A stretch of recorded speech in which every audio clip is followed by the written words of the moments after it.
함께 하나님 말씀 보겠습니다. 오늘 우리에게 주신 하나님 말씀은 신약 성경 에베소서 5장 3절부터 14절까지 말씀입니다.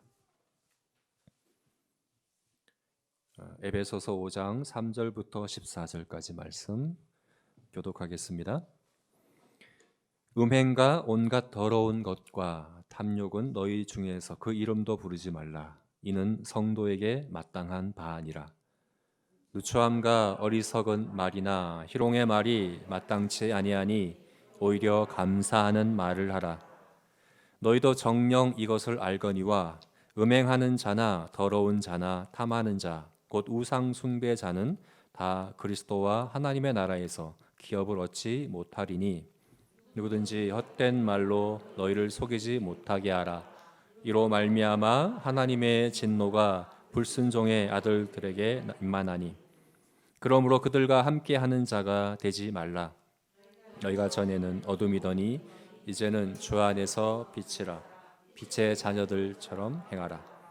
빛의 열매는 모든 착함과 의로움과 진실함에 있느니라. 저를 기쁘시게 할 것이 무엇인가 시험하여 보라. 너희는 열매 없는 어둠의 일을 참여하지 말고 도리어 책망하라. 그들이 은밀히 행하는 것들은 말하기도 부끄러운 것이다. 그러나 책망을 받는 모든 것은 빛으로 말미암아 드러나나니 드러나는 것마다 빛이니라. 그러므로 이르기를 깨어서 죽은 자들 가운데서 일어나라. 그리스도께서 너에게 비추이시리라 하셨느니라. 아멘. 네, 오늘은 여섯 번째 열매인 양선입니다. 양선. 어질 양의 착할 선. 그래서 어질고 착하다 하는 그런 의미인데요. 근데 우리가 잘 쓰는 표현은 아니죠. 양선이라는 표현은. 그래서 세번역 성경이나 우리말 성경은 이것을 선함이라고 번역을 했고요. 쉬운 성경에서는 착함이라고 번역했습니다. 그러니까 우리가 평상시에 쓰는 그 표현으로 하자면 착함 그리고 선함 이렇게 이해하시면 될 것 같습니다. 착한 것, 성령의 열매다 이렇게 이야기하는 거죠. 그런데 여러분, 일반적으로 사회에서 세상적으로 착하다라고 할 때 그 착함과 성령의 열매로서의 착함은 다릅니다. 많이 다른 것 같아요. 일반 국어 사전을 한번 찾아봤는데 국어 사전에서는 착하다를 어떻게 이렇게 정의하냐 하면 곱고 어질다, 곱고 어질다 이렇게 정의를 했습니다. 어질다는 것은 너그럽다는 의미거든요. 그러니까 착하다는 건 결국 뭡니까? 곱고 너그럽다, 부드럽고 너그러운 것, 상냥한 것, 그것이 착한 것이다. 이렇게 국어 사전은 이렇게 정의를 해놨습니다. 그래서 이 착함의 비슷한 말 가운데는 순하다라는 말이 있습니다. 순하다. 우리가 그러잖아요. 우리 아이들을 향해서 누군가를 향해서 저 사람 착해, 저 사람 정말 착해라고 할 때는 저 사람은 순해, 순딩이야 이런 이제 의미가 있는 거죠. 순하다는 것은 뭡니까? 부드럽고 고분고분하다. 거부하거나 거절하지 않고 고분고분하다. 잘 따른다. 그런 의미거든요. 그러면 이게 성령의 열매로서의 착함이 정말 이런 의미일까? 여러분, 심리학에서는 착한 아이 콤플렉스라는 게 있습니다. 착한 아이 콤플렉스라는 게 뭐냐면 아이들이 착하다라는 칭찬을 듣기 위해서 듣고자 착하다는 칭찬을 부모로부터 혹은 뭐 선생님으로부터 다른 어른으로부터 너 착하다라는 말을 듣고 싶어서 자기 감정, 자기 생각, 자기 마음을 억누르는 걸 계속하는 거예요. 그러면 착하다는 칭찬을 듣긴 하는데 그럼 좋은 거 아닌가요? 그렇게 아이들이 착한 행동을 하는 거 좋은 거 아닌가 이렇게 생각할 수 있는데 부작용이 심각하다고 합니다. 그렇게 자란 아이들은 어른이 되어서도 다른 사람의 눈치를 보고 다른 사람들의 평가에 민감하고 다른 사람들의 평가에 집중을 하고 그리고 거절을 할 줄 모릅니다. 부당하고 부적합한 일임에도 불구하고 갈등 상황을 피하기 위해서 그냥 따르는 거예요. 그냥 웃는 얼굴로 고분고분하게.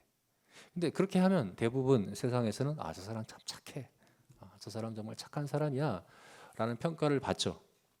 근데 문제는 뭡니까? 실제로 착하진 않아요. 네. 그렇게 해서 착해지는 게 아니거든요. 오히려 그 나쁜 부작용들이 따를 수 있습니다.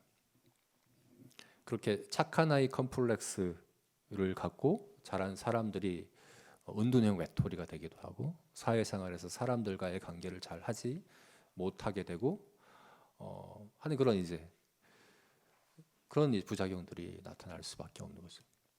근데 성령의 열매로서의 착함, 성령의 열매로서의 착함은 그럼 이 지금 여기서 얘기하고 있는 이 세상에서 일반적으로 생각할 때 표현할 때 착하다라고 하는 것과 어떻게 다를까? 분명 다릅니다. 예수님은요, 어떤 말씀을 하셨냐면 모든 사람이 너희를 칭찬하면 화가 있도다. 모든 사람이 칭찬하는 게 사실은 세상에서는 착한 거잖아요. 근데 모든 사람이 너희를 칭찬하면 화가 있도다. 그들의 조상들이 거짓 선지자들에게 그렇게 하였느니라.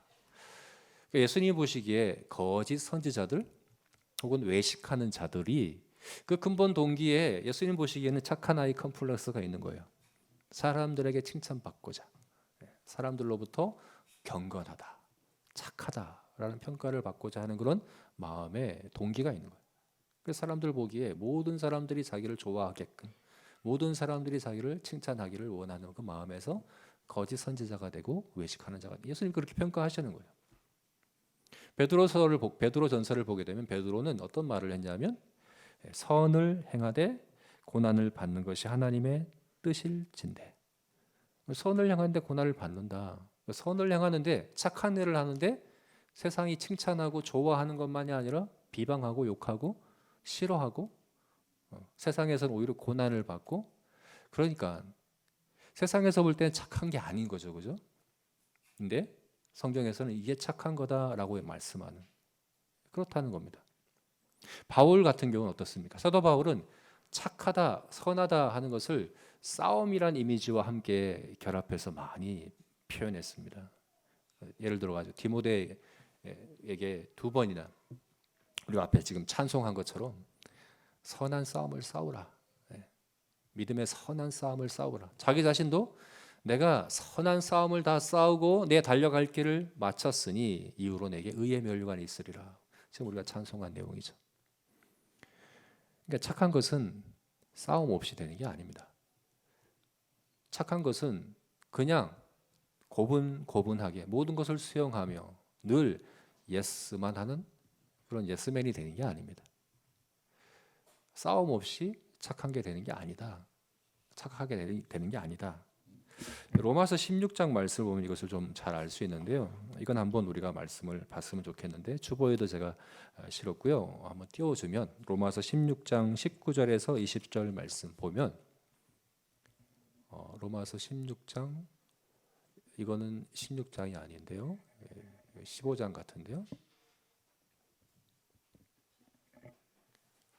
이 말씀은 15장 말씀이고 16장 우리 주보에 제가 띄웠는데요. 주보에 써놨습니다. 보면 어떻게 말씀합니까? 너희의 순종함이 모든 사람에게 들리는지라. 바울이 지금 너희의 순종함이 모든 사람에게 들린다. 이 너희는 누굽니까? 로마 교회 성도들이죠. 근데 여러분, 바울은 로마를 한 번도 방문한 적이 없어요.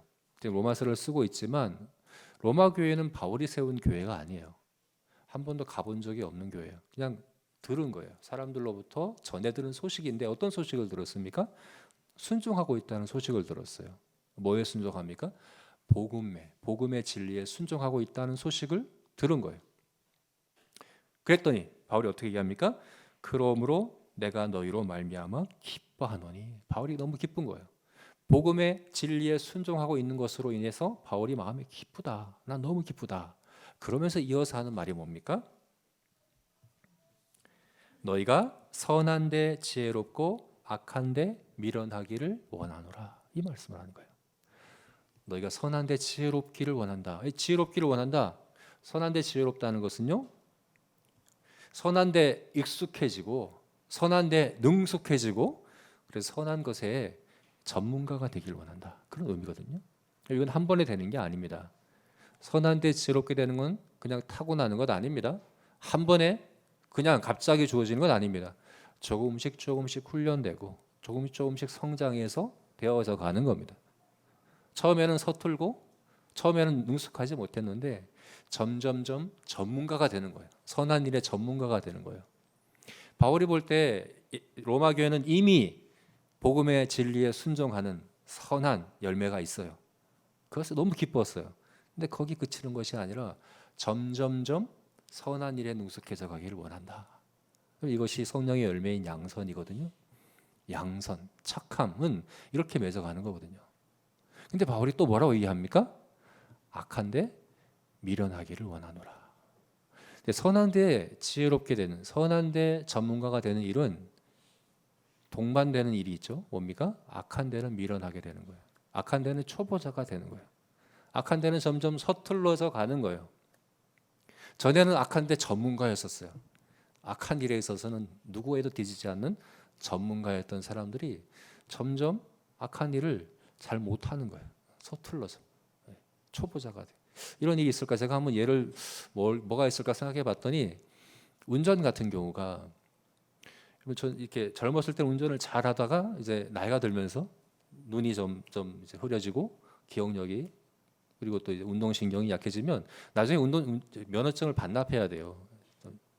초보자가 되거든요. 그것처럼 성도는요 점점점 성화될수록 악한 것에 있어서 서툴러져 가는 거죠. 악한 것에 있어서 점점점 잘 못하게 되는 거예요. 초보자가 되는 거예요. 그게 바로 양선이란 열매를 맺어갈 때 나타나는 일입니다. 그리고 또 뭐라고 얘기합니까 바울이? 그래서 그럼 20절에서 뭐라고 얘기합니까? 평강의 하나님께서 속히 사탄을 너희 발 아래서 상하게 하시리라. 우리 주 예수의 은혜가 너희와 함께 있을지어다. 평강의 하나님이 뭐라고요? 속히 사탄을 너희 발 아래 상하게 하실 것이다. 여러분 주님께서 사탄을 발 아래 상하게 하실 겁니다. 언제요? 미래형이잖아요. 언제 하십니까? 재림하실 때. 주님 재림하실 때 머리를 상하게 하신다. 이렇게 여자의 후손이 뱀의 머리를 밟는다. 혹은 주님께서 모든 원수를 발등상되게 하신다. 이게 완전한 승리를 의미하는 거예요. 과거에는 나라와 나라의 전쟁이 있을 때는 승리한 왕이 패한 왕의 머리를 밟는 게 이제 승리를 공식적으로 선언하는 행위. 승리하셨습니다. 주님은 십자가에서 이미 승리하셨습니다. 그죠? 그러나 아직까지는 완전한 승리를 우리가 누리고 있지는 않습니다. 완전한 승리가 선언되지는 않았습니다. 그래서 우리는 D-Day와 V-Day 사이에 있다고 얘기하죠. 2차 대전에서 노르망디 상륙 작전, 그게 D-Day인데 그것으로 말미암아 독일은 패한 거나 마찬가지인 이미 너무 이제 승리는 결정된 것과 같은 그런 상황이었죠. 그게 D-Day죠. 그러나 실제 연합군의 승리를 선언하는 훨씬 이후에 있었거든요. D-Day와 V-Day 사이. 지금 우리가 그렇습니다. 이미 우리는 승리한 자입니다. 그러나 또한 승리할 것입니다. 주님 재림하실 때 완전한 승리를 선언하실 겁니다. 그러면 그 사이에는 우리들은 날마다 승리하는 삶을 살아야 합니다. 그죠? 패하면 안 됩니다. 승리하며 살아가야 합니다.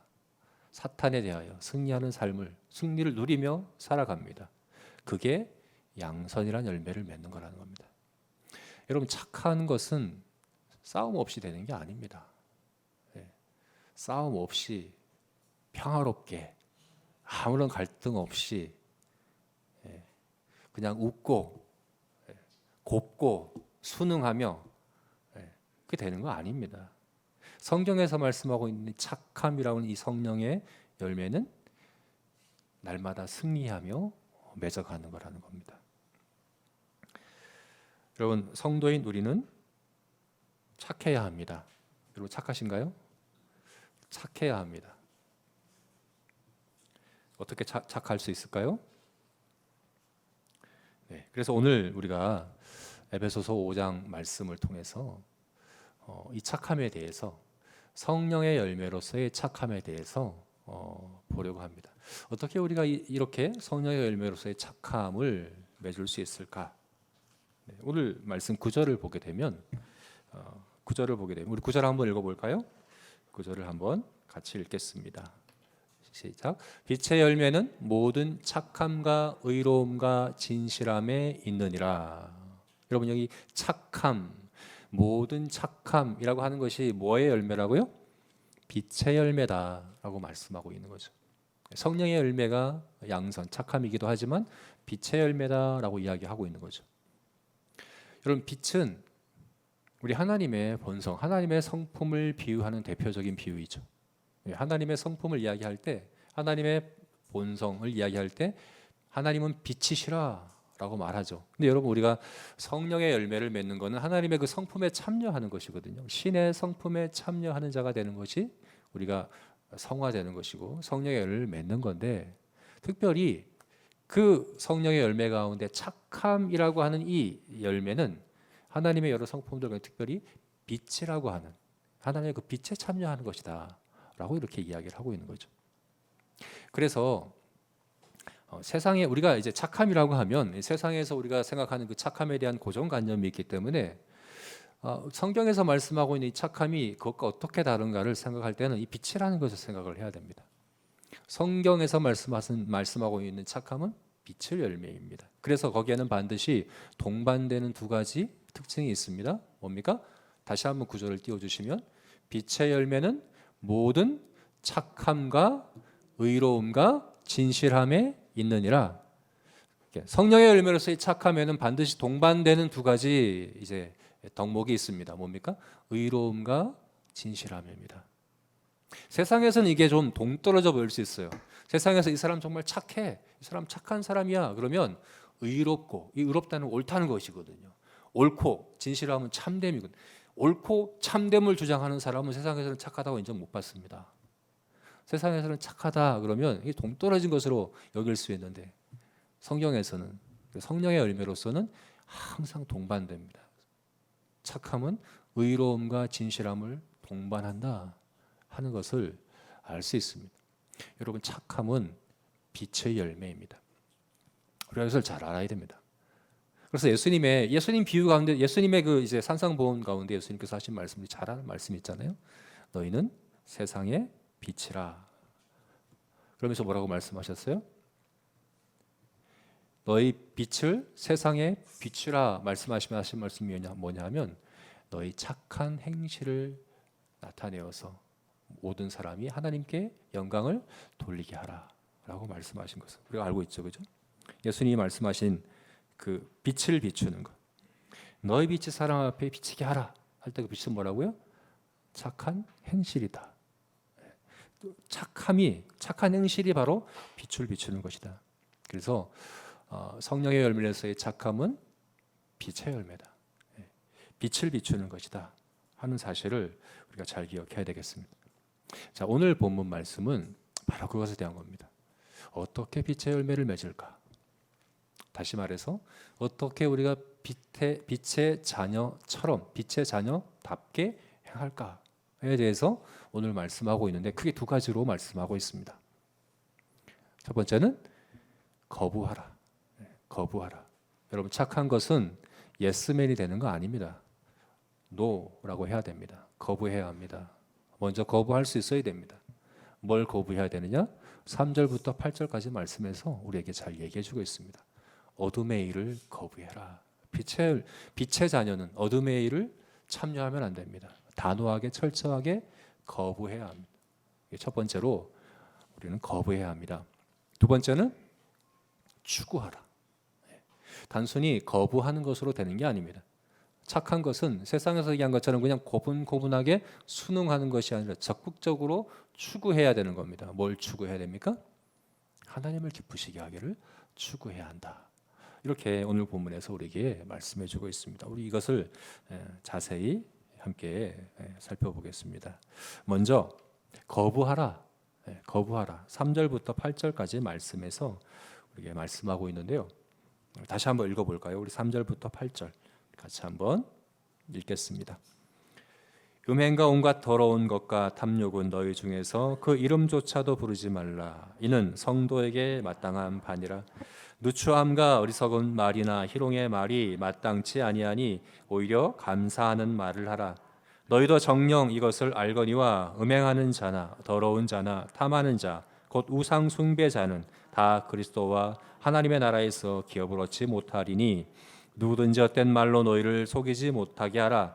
이로 말미암아 하나님의 진노가 불순종의 아들들에게 임하나니 그러므로 그들과 함께 하는 자가 되지 말라. 너희가 전에는 어둠이더니 이제는 주 안에서 빛이라. 빛의 자녀들처럼 행하라. 7절 말씀에 그들과 함께 하는 자가 되지 말라. 뭐라? 거부하라는 거죠. 그들과 같은 편이 되는 것을 거부해라. 그들에게 속하는 것을 거부해라. 단호히 철저히 거부해라. 얼마나 단호하게? 3절 말씀을 보니까 이름조차 부르지 말아라. 이름조차 부르지 말라는 건 아예 거들떠도 보지 말라는 거예요. 그죠? 아예 틈을 주지 말라는 거예요. 아예 철저히 차단하라는 거죠. 그죠? 철저히 거부하라라고 말씀하고 있는 거죠. 왜 그렇게 거부하라고 얘기합니까? 3절과 4절 말씀을 보니까 반복되는 표현이 있는데 더럽다라는 표현이 있어요. 3절에 보면 온갖 더러운 것과 4절에도 보면요. 4절을 비춰주시고요.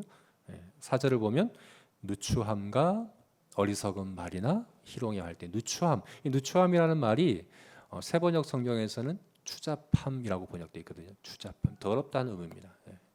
3절에서도 더럽다, 4절에서도 더럽다. 그러니까 너희는 이름조차 부르지 말아라.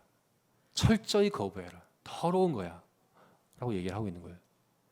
이게 얼마나 더러운가. 이 더럽다라고 하는 이 표현이 예수님이 마태복음 23장에서 이 표현을 통해서 하신 말씀이 있어요. 어떤 말씀인가 하면 화 있을진저 외식하는 서기관들과 바리새인들이요 회칠한 무덤 같으니 겉으로는 아름답게 보이나 그 안에는 죽은 사람의 뼈와 모든 더러운 것이 가득하도다 할 때 이 표현입니다. 회칠한 무덤은 겉으로 볼 때는 회칠을 해놓은 무덤은 깨끗해요. 깔끔해요. 그래서 반듯하죠. 근데 그 속은 어떻습니까? 죽은 사람의 뼈와 더러운 것이 가득하다. 이게 얼마나 더럽겠습니까? 제가 전에 한번 말씀드린 것 같은데 군에 있을 때 30년도 더 된 일인데 잊혀지지 않는 그런 말하기도 껄끄러운 그래도 이제 말씀드릴게요. 군에 있을 때 내무반에 냄새가 너무 나는 거예요. 내무반에 있는데 냄새가 너무 나는데 아무리 청소해도 이 냄새가 없어지지가 않아요. 그래서 결국은 천정을 뜯었어요. 천정을 뜯었더니 거기에서 뭐가 나왔냐면 고양이가 죽어서 있는 거예요.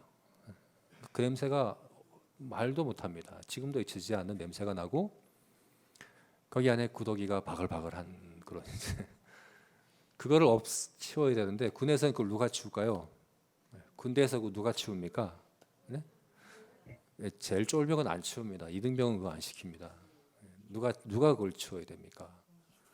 일병이나 상병이 치우는데 제가 그때 상병이었어요.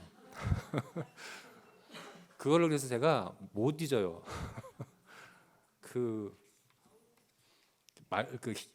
말도 하기 싫죠, 그죠? 상상도 하지 마세요. 여러분 제가 이미 다 얘기해 놓고 상상도 하지 말라 그러면 이미 상상이 되시잖아요. 그거예요. 네. 그 더러운 너희 마음의 그 더러운 거. 3절 말씀은 마음의 더러움이거든요. 4절 말씀 말의 더러움이에요. 너희 마음이 너희 말이 그렇게 더러워질 수 있다. 그게 어둠의 일이야. 빛의 자녀는 그거는 이름조차 안 불러야 돼. 거기에 대해서는 철저하게 단호하게 NO라고 거부해야 돼라고 말씀을 하는 겁니다. 3절 말씀은 마음에 대해서, 4절 말씀은 말에 대해서. 그럼 마음이 어떻게 그렇게 더러워질 수 있을까? 우리 마음에 어떻게 그렇게 더러운 것이 있을 수 있을까? 3절 말씀에서는 크게 두 가지를 얘기하고 있어요. 하나는 음행과 탐욕, 탐심. 그죠? 음행과 온갖 더러운 것과 탐욕, 중간에 더러운 것이라는 표현을 두고서 음행과 탐욕이라고 하는 두 가지를 말해주고 있죠. 대표적인 우상이 되는 거예요. 우리 마음의 대표적인 우상이 뭡니까? 성, 그리고 돈. 십계명에서 이제 5계명부터 마지막 10계명까지가 우리 인간관계에 관한 계명으로 주셨죠. 5계명은 뭡니까?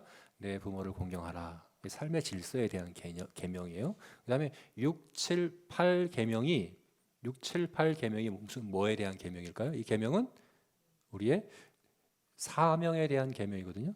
우리 사명에 대한 계명. 사명은 뭐냐? 하나님께서 우리에게 복을 주실 때 하나님 우리에게 복을 주십니다. 대표적인 세 가지 복을 주셨습니다. 십계명에 말하는 세 가지 복은 뭡니까? 결혼과 생명과 소유. 이 세 가지 복이야. 하나님께서 우리에게 주시는 복 세 가지. 근데 이게 하나님이 그냥 복으로 주시지 않아요. 왜냐하면 이게 우리 마음에서 썩어버려요. 더러운 것이 되기가 쉬워요. 우리 마음이 우상 공장이거든요. 우리 마음은 우상 공장이라서 뭔가 집어넣으면 우상이 돼서 튀어나와요. 이게 돌아가고 있어요, 지금도. 그래서 하나님이 그것이 더러운, 그냥 고양이 얼마나 이쁩니까? 저는 고양이 너무 좋아하거든요. 이쁜 고양이가 그렇게 썩어서 사체가 될 수 있는 것처럼 하나님이 주시는 귀한 선물이 하나님이 우리가 선물로 주시는 거예요. 복으로 주시는 거예요. 근데 더럽게 썩어버린 그렇게 될 수 있다는 거예요. 그걸 방지하고자 하나님이 그것을 우리에게 사명으로 주세요. 성에 대해서는 결혼이라고 하는 사명을 통해 주시고 소유는 청직이라는 사명을 통해서 주십니다. 그래서 하나님께서 우리에게 주시는 이 귀한 선물, 성과 그리고 소유, 재산, 돈, 여러분 이것은 썩지 않게 우리가 지켜내야 됩니다. 그렇게 썩어버리지 않게 더럽게 되지 않도록 지켜내야 되는 겁니다. 어떻게 해요? 사명으로 여겨야 됩니다. 이게 우리의 주인 되면 안 됩니다. 어떻게 사명이 되게 할까요? 여러분 우리 마음이 우상 공장으로 돌아가지 않게 하는 방법이 뭡니까?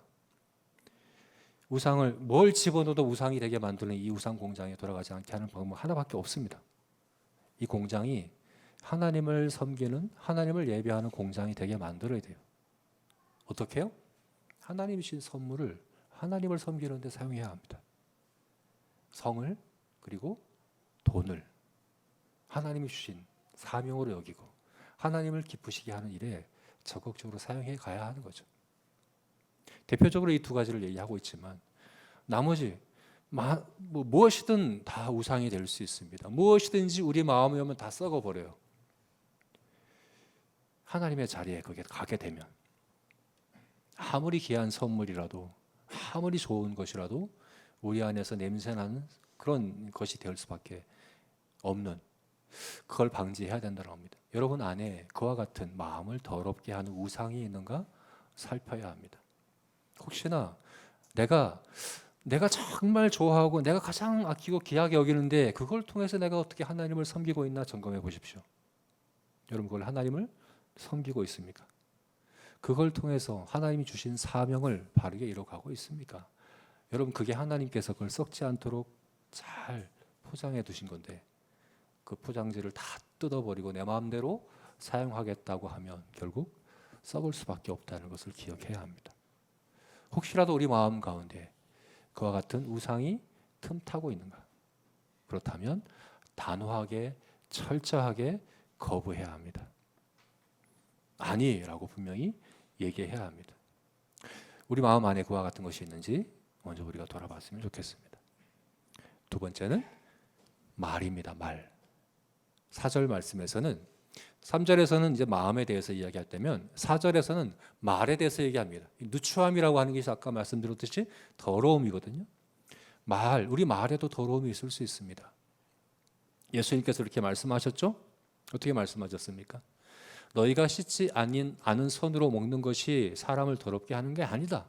우리가 먹는 게 우리를 더럽게 하지 않습니다. 뭐가 우리를 더럽게 합니까? 우리 마음에서부터 나오는 것이 말이 우리를 더럽게 하는 거죠. 우리 마음에 온갖 더러운 것이 말을 통해서 나오기 때문에 말이 사람을 더럽게 한다. 예수님께서 말씀하셨죠, 그죠? 여러분, 말이 사람을 더럽게 합니다. 예. 그래서 바울은 마음에서 이야기하고 두 번째는 말에 대해서 이야기하는 겁니다. 여러분, 우리가 빛의 열매인 착함, 선함이란 열매를 맺기 위해서 거부해야 하는 것 뭡니까? 더러운 말입니다. 더러운 말을 통제해야 합니다. 통제해야 합니다.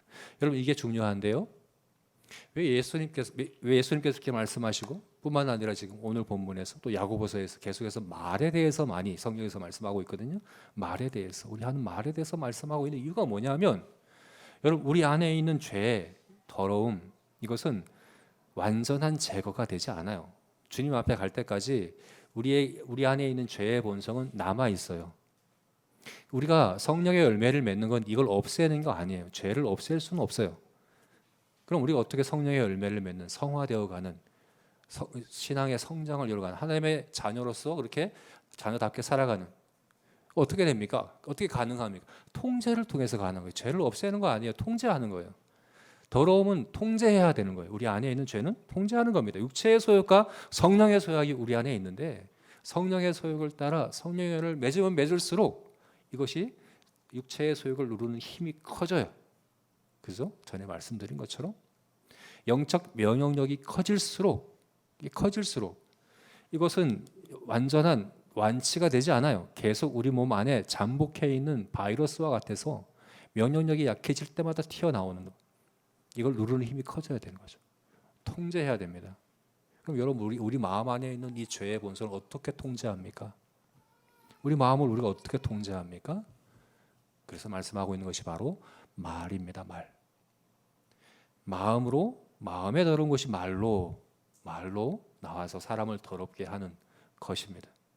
말을, 우리 혀를 통제함으로, 우리 혀의 재갈을 물림으로 우리 안에 있는 더러움을 제거하지 못하더라도 통제할 수는 있습니다. 그래서 성경은 말을 우리에게 많이 강조하고 있는 것입니다. 우리가 하는 말이, 그죠? 뭐라고요? 어리석은 말이나 희롱의 말, 폭언과 비방하는 말과 거짓된 말과, 그런 이제 뭐 헛된 농담과 막 이런 그런 말들, 그런 말이 아니라 무슨 말을 하라고요? 오히려 감사하는 말을 하라. 감사하는 말을 하십시오. 감사하는 말이란 뭡니까? 하나님의 은혜를 인정하는 말, 하나님의 은혜를 고백하는 말, 하나님을 높이는 말, 그런 말들을 하라 하는 겁니다. 14절 말씀을 보게 되면 우리 14절 말씀도 함께 볼까요?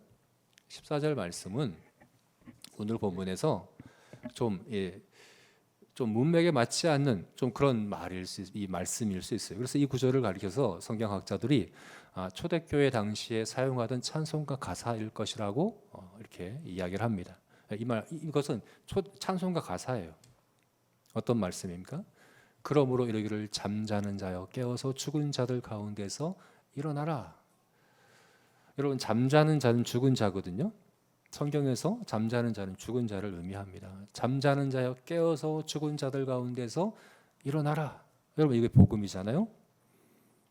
죽어 있는 영혼에게 우리가 가서 복음을 전할 때 성령께서 그를 깨우십니다. 살리십니다. 뭘 통해서요? 우리의 말을 통해서.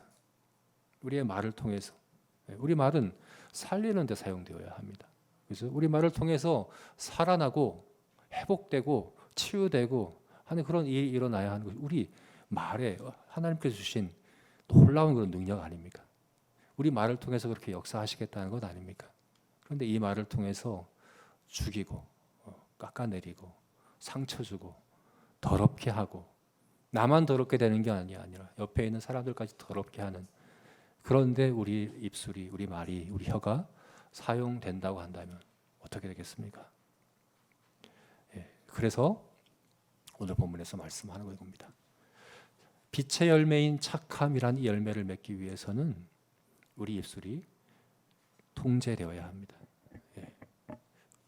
우리 입술이 선한 말, 착한 말, 감사하는 말, 하나님을 인정하고 높이는 말, 복음의 진리의 말을 하는 그런 입술이 되어야 한다 라고 말씀하고 있는 것입니다. 네. 저 여러분 이와 같이 마음과 말의 어둠의 일을 거부함으로, 거부한다라고도 되어 있지만 책망한다라고도 나중에 이제 말씀하고 있죠. 책망함으로. 사실은 우리가 착한 일을 하는 것이 어둠의 일에 대해서는 책망이 되는 거죠, 그죠?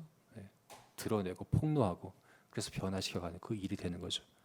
그렇게 우리의 마음과 우리의 말이 그런 착한 선한 열매를 맺어가는 그런 저와 여러분이 되기를, 그렇게 훈련되기를, 그렇게 변화되고 자라가기를 주님의 이름으로 축원합니다.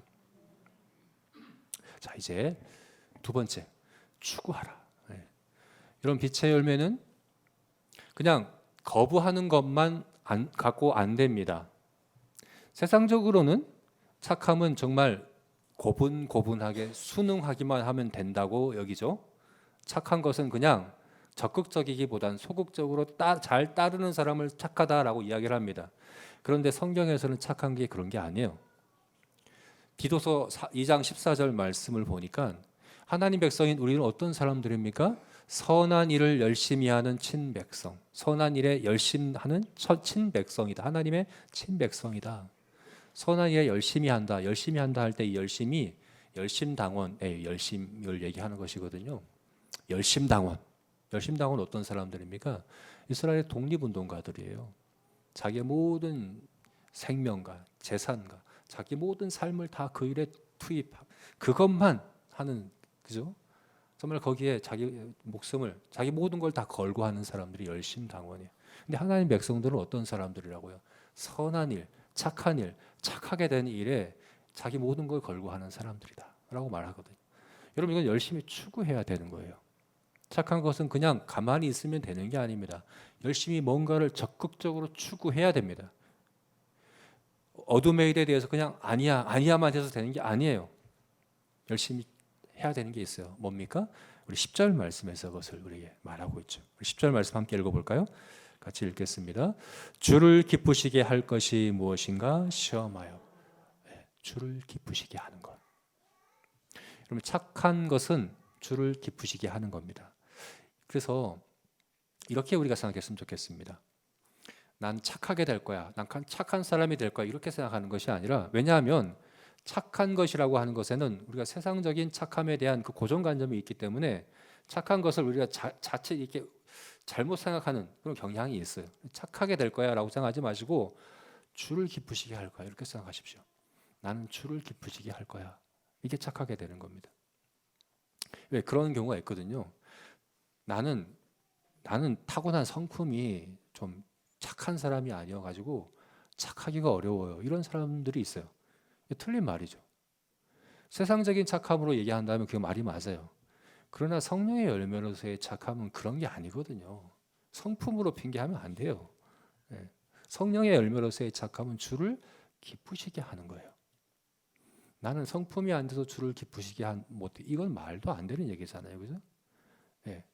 그래서 나는 성품이 안 돼서 착하기 어려워요라고 말하는 것은 착함에 대한 이 이해가 성경에서 말씀하고 있는 성령의 열매가 아니라 세상적인 그 착함으로 잘못 오해하고 있는 겁니다. 그런 거 아닙니다. 착한 것은 주를 기쁘시게 하는 겁니다. 이게 창세기 1장 말씀에 이 착함, 선함, 창세기 1장 말씀에 7번이나 나와요. 이 단어가. 창세기 1장에서 가장 많이 나오는 단어 여러분 뭔지 아십니까? 기억하십니까? 뭡니까? 하나님이 보시기에 좋았더라. 이게 그거예요. 좋다, 착하다, 선하다. 착한 것은 하나님 보시기에 좋은 거예요. 하나님 보시기에 기쁜 것, 그게 착한 거예요. 그래서 예수님도 칭찬하실 때 어떻게 하셨습니까? 착하고 충성된 종아, 내가 작은 일에 충성하였으니. 착함과 충성은 뗄래야 뗄 수 없는 관계에 있습니다. 우리 다음에 볼 열매가 충성인데요. 착함과 충성은 늘 함께합니다. 왜 그럴까요? 착함이라고 하는 것은 주께 충성하는 것이 착함이기 때문에 그래요. 주를 기쁘시게 할 때 그게 착한 겁니다. 그래서 우리가 착하고자 할 때 해야 될 일은 뭡니까? 주를 기쁘시게 하고자 하는 소원이 우리 안에 커져야 됩니다. 내가 어떻게 하면 주를 더 기쁘시게 할까 하는 그 마음, 그렇게 열심히 추구해 가는 것, 그게 바로 착한 것입니다. 그래서 빌립보서 2장 13절 말씀에 너희 안에서 행하신 이는 하나님이시니 자기의 기쁘신 뜻을 위하여 너희에게 소원을 두고 행하시나니. 우리 안에 소원을 두십니다. 어떤 소원입니까? 주를 기쁘시게 하는 소원. 자기의 기쁘신 뜻을 따라 하나님을 기쁘시게 하고자 하는 그 소원을 우리 안에 두시며 그렇게 우리 안에 역사하시는 것이 성령님이십니다. 그래서 우리가 잘 아는 말씀 가운데 그 말씀 있잖아요. 로마서 8장 말씀에 28절 말씀에 우리가 알거니와 하나님을 사랑하는 자 곧 그 뜻대로 부르심을 입은 자들에게는 모든 것이 합력하여 어떻게 한다고요? 선을 이루느니라. 하나님이 선을 이루느니라. 선하신 하나님께서 합력하여 선을 이루십니다. 이것을 우리는 생각할 때 우리 내 주변의 환경과 내가 지금 겪고 있는 이 문제들 가운데 하나님이 역사하셔가지고 선을 이루시는구나 이렇게만 이해하시는데 그 말도 맞지만 더 중요한 게 있죠. 우리 주변과 환경에서만이 아닙니다. 더 중요한 건 뭡니까? 우리 안에서 하나님을 기쁘시게 하는 소원을 주시는 거죠. 이루시키시는 거죠. 그 소원을 두고 행하시느니라. 그래서 하나님께서 합력하여 선을 이루시는 데 있어서 우리 환경을 변화시키는 것보다 더 중요한 일은 우리 마음 안에 하나님을 기쁘시게 하고자 하는 소원을 주시는 겁니다. 여러분 안에 성령께서 그렇게 행하고 계신 겁니다. 그렇게 행하고 계십니까? 그래서 성령 충만한 사람, 성령께서 저 사람 안에 행하고 있다라는 것을 알 수 있는 증거는 뭐냐 하면 하나님을 기쁘시게 하는 열정이 있어요. 그 소원이 있어요. 가만히 있는 게 아니에요. 내가 어떻게 주를 기쁘시게 할까 하는 그 마음의 소원이 있어서 가만히 있지 못해요. 근데 많은 경우에 그걸 자꾸 무시하고 눌러버리고, 그죠? 그래서 성령을 근심케 하고 그렇게 하지 않습니까? 여러분들은 어떻습니까? 여러분 안에 혹시라도 하나님께서 성령께서 지금 어떤 소원을 주고 계십니까? 하나님을 기쁘시게 하고자 하는 그 마음에 어떤 소원을 여러분 안에 두셨습니까? 무시하면 안 됩니다. 외면하지 마십시오. 그 소원을 따라 적극적으로 행하십시오. 여러분, 그게 여러분 안에 있는 우상 공장을 멈출 수 있는 유일한 방법입니다.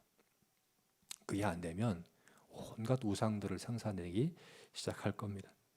내 마음이 하나님을 기쁘시게 하고자 하는 그 마음으로 채워져서 내게 주시는 하나님의 여러 가지 선물들이, 복들이 정말 하나님을 기쁘시게 하는 선한 그런 도구로, 죽은 고양이가 아니라 살아있는 그런 고양이로 그렇게 드려지기를, 그렇게 우리가 소원하고 또 그렇게 기도하고 그렇게 추구하는 저와 여러분이 되었으면 좋겠습니다.